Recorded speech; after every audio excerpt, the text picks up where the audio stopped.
Pokiaľ máme stuhnuté trapézy, medzirebrové svaly, žuvacie svaly alebo svaly okolo očí a na čele, tak bude veľmi dôležité, aby sme najskôr pred samotným cvičením a masážami tieto svaly trošku pouvoľňovali, aby sme dosiahli potom zo samotného cvičenia aj lepší výsledok. Takže poďme na to.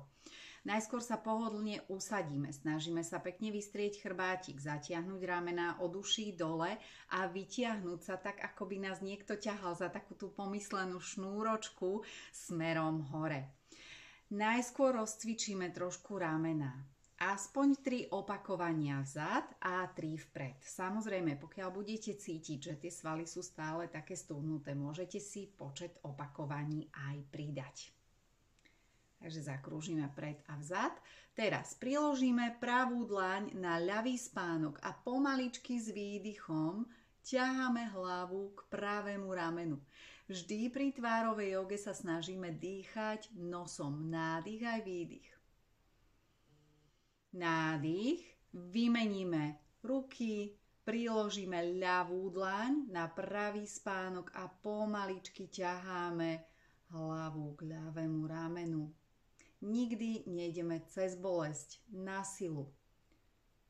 Tak, vrátime sa, uvoľníme, prepletieme si prsty, priložíme za hlavu a snažíme sa teraz hlavou tlačiť do dlaní a dlaňami oproti hlave. Takže taký protitlak vytvárame. Nadýchneme sa nosom a pomaličky budeme teraz tlačiť bradu k hrudnej kosti. S výdychom.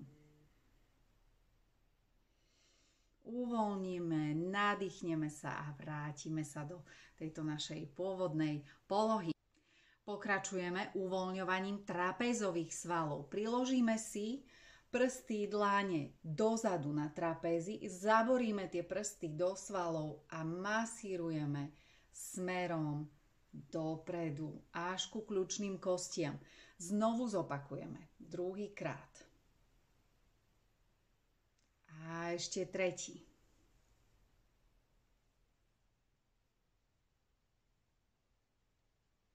Tak. A teraz prejdeme tu na medzirebrové svaly, dekolt. Takže brúškami prstov budeme masírovať od hrudnej kosti smerom ku nášmu ramenu.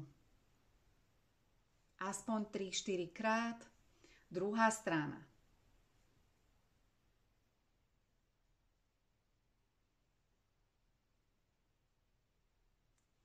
Uvoľníme žuvacie svaly. Budeme na to využívať klbiky našich rúk a ideme do jemného pootvorenia úst a zatlačíme klbiky hore akoby navrch toho žuvacieho svalu. Tu ho máme pod tou kostičkou lícnou a ideme. Na mieste budem masírovať. Zaborím tie klbiky do svalu a zatláčam a masírujem na mieste. Posuniem sa o kúštik nižšie a idem znovu. A ešte nižšie.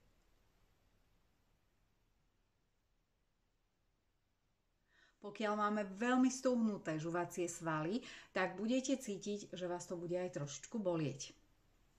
Teraz si položíme dláne na prostred čela a idem jemným pohľadením cez spánky, popred uší, za ušami zakrúžim a ťahám dole ku kľúčnej kosti a môžem jemne pozatláčať priehlbinke za kľúčnou kosťou. Idem znovu druhýkrát.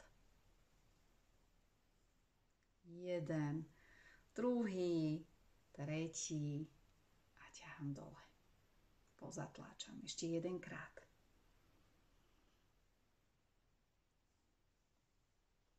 Zakrúžim.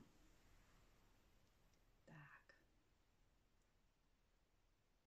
No a na záver ešte uvoľníme aj svaly okolo očí, na čele a aponeurózu lebky. Zaboríme si prsty, tie brúška prstov do spánkových svalov a idem takouto masážou, krúživými pohybmi až do vlasovej časti. To isté urobíme zo spodnej časti hlavy, tam, kde nám začínajú vlasy, a premasírujem. A teraz to isté tu a zapojíme aj svaly na čele, takže priložíme brúška prstov a idem takýmto krúživým pohybom smerom hore až do vlasovej časti. Chytíme vlasy a dobre vyšticujeme. Tak, nech nám všetky tie svaly aj na tvári, krku, dekolte ostanú také uvoľnené a prúžné. A uvidíte, že aj tie výsledky zo samotného cvičenia sa potom dostavia predsa len trošku rýchlejšie.